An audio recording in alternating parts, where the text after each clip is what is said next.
I mean, like, for example, do you think the NBA should be half Asian? I don't care if they're better than any of the players that come If out they're of our better, combine. exactly. Excellence matters more than skin color. We agree. Yes, better. We agree. Better, not skin color. That's what we are pro merit, not pro DEI. That's the point. If you believe that is true, then you would support DEI because DEI is what defends other people that are foreign. What are you talking about? Hello, welcome to my YouTube channel where the art of debate meets the cool side of commentary. I'm your host. The performance, they will be checking out a video titled Charlie Kirk fries DEI defender's brand while disproving him with facts and logic. Let's check it out. Go. How you doing, Charlie? We're good? How you doing? It's hot today, ain't it? Gotta get used to it down here, man. Right before we start, could I please get a signed hat? Depends. Do you charge cheddar around here? Do you charge? No, I've been throwing out hats for free. Damn, I just gotta jump next time, I guess. All right, well, I feel pretty American today. We're down to our roots, standing up for what we believe in. I think that's powerful. I'm pretty sure a branch of that is why you're here. I just had one question for you real quick. Probably go into two. Or three, or four, or five, whatever. So, all right. I've heard you say before that you think diversity is a weakness. I just want to ask you why you think diversity is a weakness. Well, think about it. Unity is a strength. Diversity is not. If you're trying to create a team, for example, if you guys want to win the SEC again, of which I am pulling for Texas A&M to win an SEC championship again, and every single player is getting different call signs, that is definitionally different, and unity is what creates a good football team. We're brought together by what brings us together, not what is different. And so differences are actually not a strength when you're trying to create a team, a country, a military, a football team, a unit, a corporation, or so on and so forth. Okay, well, glad we're not a football team. I'm glad we're a country. So It's a metaphor, right? I get you. So you say different call signs. How is me being diverse from someone in the crowd here, us getting different call signs? Well, I mean, again, it's a metaphor, Well, right? yeah, but you use a metaphor to Right. explain. So, for example, if someone, I'll try to boil it down for you so you can understand. Gotcha. If like Elon Omar comes into America Okay. and doesn't share our values, doesn't speak our language, and hates America, different call signs, not united. Diversity becomes a weakness, not a strength. When you import a lot of people that don't share your values, like we have been from Somalia and from the third world, all of a sudden they say diversity is a strength. Is it really? Is diversity a strength in Minneapolis? Is that really a strength? No. You know what is a strength? The unity we find in being an American, not in being Muslim or in being whatever faction or tribe that you come from. Okay, so basically, like, just to make sure I'm getting this, if we're all united as one thing, not diverse. E pluribus unum. So it's the Latin phrase, out of many, one. Okay. So the diversity is our strength is at odds with what's on every one of your dollar bills. On your dollar bill is a phrase, e pluribus unum, which means it doesn't matter your skin color, your background. Our founders did not say diversity is our strength. They said we are all humanity and that is our strength, which is fundamentally different than the phrase diversity is our strength. Okay, well, I'm glad you brought up the founding fathers then, because they weren't all the same person. There was so many people that made up America. There were many of them, you're right. Okay, yeah, but there were so many people that made up America. There were so many tribes that were here before us, and they're the whole reason why we even won the American Revolution. So in that sense, diversity would be a strength. In World War II, we used the Navajo Hold on, we language. won the revolution because of the French, not because of the Native Americans. And they're not Americans, so that's still diverse. That still goes to my well, they point. they were European, of which was our ancestry. But okay, what's the point? Fair enough. I'm not. My point is that I believe that your statement that diversity is a weakness is just simply not true. Okay, so let's put it on you. Show me an institution, a company, a sports organization that aims to get more diverse for diversity's sake and becomes more excellent. Show me one example. I'll go even better than that. I'll show you a country that did that. During World War II, we used the Navajo language to counteract German forces. Without their language and the diversity in this country, we wouldn't be able to do any of that. Okay, they were Americans and Exactly. American soldiers. And in fact, we looked at them as equal human beings and we're able to use a different language to our advantage. In fact, what we were fighting for was the promise of e pluribus unum. We were fighting up against Japanese totalitarianism and Nazi totalitarianism. And I will go even a step further. At every organization that tries to make diversity a priority, whether it be Harvard that ignored the Students for Fair Admission course, you lower excellence and you elevate diversity, which lowers the flourishing and the capacity for any organization, company, or group of people to be the best versions of themselves. So you're very anti-DEI, I suppose. Oh yes, very much so. I mean, like, for example, do you think the NBA should be half Asian? I don't care if they're better than any of the players that come if out they're of our better, combine. exactly. Excellence matters more than skin color. We agree. Yes, better. We don't agree. Better, not skin color. That's what we are pro merit, not pro DEI. That's the point. If you believe that is true, then you would support DEI because DEI is what defends other people that are foreign. What are you talking about? DEI is literally pro-diversity. We need these protections to be able to protect people that are different from us. So how is it that the NBA is 75% black? It's because they're better at basketball than white people generally are. It's not because That's because of DEI. No, oh really? What DEI? No, seriously. What DEI program or policy does the NBA have? Do they have a stated goal saying we're only going to hire black people? No, the NBA owners say we want the best basketball players, and they end up with a 75% black league. The NFL, it's a cutthroat business. They want the best possible football players. They end up with 50% of the NFL being a black league. We want the best. We want better. We don't care about the color of your skin. We want merit and we want excellence in this country. If it wasn't for DEI, we wouldn't be giving other people a chance that aren't American or white. That's the whole point of DEI. No, it's not. Is to give In fact, other people a DEI chance. is at odds with the 14th Amendment. Explain to me. The 14th Amendment says you cannot discriminate based on color, based on race. Actually, it's even more. That's the Civil Rights Act. Going back to the 14th Amendment says literally at its core that we have a human equality because we're all human beings. That DEI says, actually, we understand that, but we're going to give more preferences to this skin color over that skin color because diversity is our strength.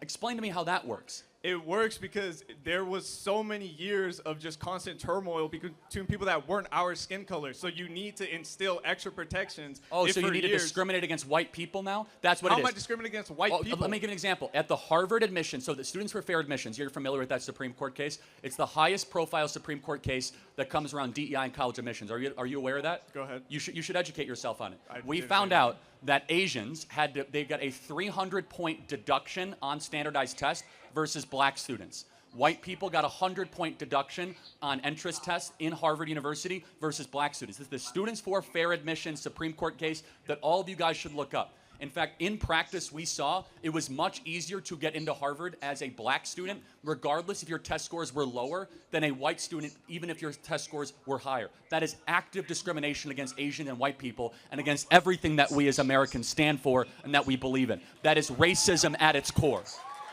I agree that it is racism. Oh, DEI is racism. Can we agree? I didn't say DEI was racism. No, I just said that's racism. You described something that happened with Harvard admissions. No, hundreds of schools. Okay, but you brought up Harvard. Because that is the test case. But we saw the documents from hundreds of schools. I'm just going to go off of what you said.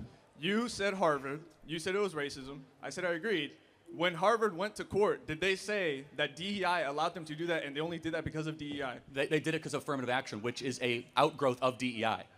They literally said this was because of our stated affirmative action policies. So affirmative action and DEI are one and the same. They are sister policies of one another. So they said, literally, the Students for Fair Admission course in front of the Supreme Court that was ruled unconstitutional, by the way, is affirmative action constitutional? And found out, no, actually it's not constitutional to preference one racial group over another when another racial group is as qualified, if not more qualified, just because you want college to everyone to look different. I don't care if college looks different. I care about if you have a competency, if you have excellence, and if you have merit. I care if you are qualified, not whether or not you are black, white, Asian, Mexican. I want the best, not the most colorful.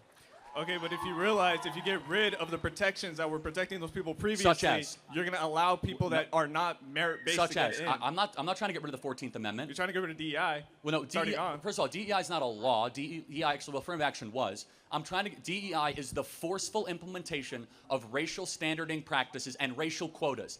DEI is basically saying we are going to build a college and organization based on hyper-racialization, not on the pursuit of excellence. At the University of California, in order to get a job at the University of California, you had to submit a diversity statement as the first thing that they would look at, and 75% of white applicants were immediately dismissed upon the review of their diversity statement. That is DEI in practice. That is affirmative action in practice. And can't we both agree we want a colorblind society, not a race-obsessed society? Can't we agree to that?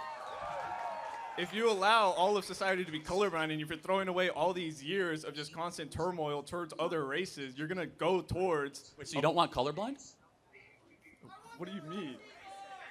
Do you want colorblind? Do you want us to get closer to a society where we care about character, not skin color? Don't you believe that the content of character should matter more than skin color?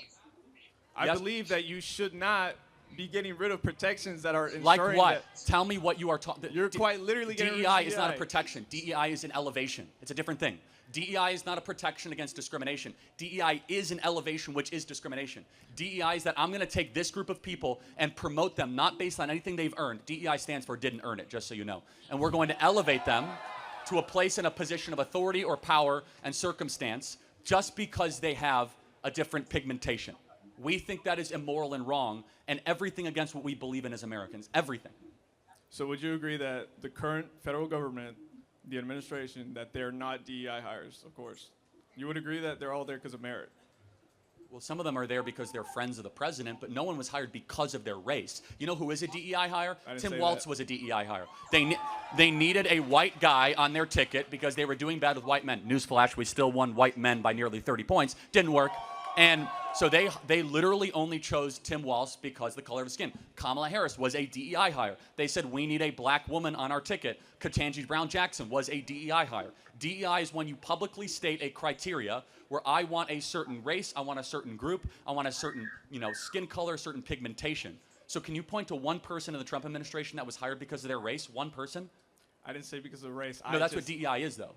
All right, then, but I simply asked, do you believe that they're all there because of their merit, that they all should be there? Yeah, I mean, I've defended all of them, of course. Okay, so yes. So what about when Signalgate happened, when you let a reporter Say that again? What about Signalgate, when you let a reporter hear about war plans? Do you think that was merit-based? Well, first of all, we don't even know who did it. So when it's merit-based, we do. you could still make mistakes. Who did it, actually? Who did Signalgate? Who let the reporter in? Tell me. It was freaking Who did Paul. it? Who? Who? Yeah, you don't know. Actually, we don't know. No one actually knows. Could have been Mike Waltz. It could have been his staffer. It could have been Dan Caldwell. We actually don't know. So don't come up here professing to know something you don't know, that it's actually still an active Department of Justice investigation. Number two, what's that contention? That people might make mistakes and errors? Yes. But you know what? Pete Hegseth is much more qualified than Lloyd Austin, because Pete Hegseth was a frontline warrior and fighter on the front lines of our war. In fact, I did not hear a single liberal complain about Lloyd Austin when he was hospitalized without telling anybody for nearly a week, that interrupted the chain of command and the flow of our national security when Joe Biden was president. This is the most qualified cabinet in American history that we have seen. People that have fought the wars, people that have run businesses, people that have done the most consequential decisions ever. It's an anti-DEI administration ever. Where we look at Joe Biden, you had Kamala Harris that literally has done nothing meaningful in her life, who was only there because she was, a black woman and she fit a specific criteria box. And so we asked the question, when you are trying to build the best, shouldn't the best be the only thing you care about, not the color of one's skin? That is why we are pro-merit and anti-DEI. Oh, so Kamala Harris was a DEI hire then? Yes, they said they needed a person of color on the ticket. I mean, okay. Obviously. Not an attorney, right? You could still be an attorney and be a moron. Okay. I got you. But a businessman can run for president, right? And actually win twice and still be your president, yes. Right. So you believe that someone who was the vice president... Aren't you with Dean and Parker's crew? No. I think you are, actually. No, you're... No. This is... Dean, you are not sending your best. Do you want to see Dean, my ID? You are not sending your best. I'm not You're with not. it. I can't hear you. You're not sending your best. Anyway, last question. You think someone who's a vice president isn't qualified to be president? She shouldn't have been vice president in the first place. Why not? They voted for her. Okay, yes. The point being is that she was a DEI pick. If your argument, if the hill you want to die on, is that Kamala Harris is the best of DEI, good luck with that. I will rest my case. We want merit. You want Kamala Harris. We're going to live in a much better country. Thank you so much. All right. Thank you. No hat. Thank you. No hat. Wow. What an interesting debate. I love the way the conversation was going. You can tell the college kid was respectful. And I also love the fact Charlie stated in this debate. We should hire people based on merit. We should hire people based on competence, based on excellence, instead of hiring based on race, based on color. If we want the best, then why should we compromise excellence? Why should we compromise merit in order for us to be able to hire the best people? If we want the best, we should go for merit. If we want the best, we should go for excellence. If we want the best, we should go for competence. If people are going to be hired using the DEI, that means we are going for diversity and we are compromising excellence. We shouldn't compromise excellence we shouldn't compromise excellence because we are going for diversity.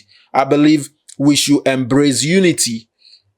The best people should be hired, not based on race, not based on skin color, not based on gender. So I totally agree with the fact Charlie Kirk is stating in this video. And when admitting students into the university, the best student with the highest test score should be admitted, instead of bringing affirmative action that more blacks are going to be hired, or more whites are going to be hired, more Asian are going to be hired. That is more like bringing segregation. That is more like racism. People should be hired based on their ability, based on their skill, based on their competence, not their skin color, not their religion, not their gender.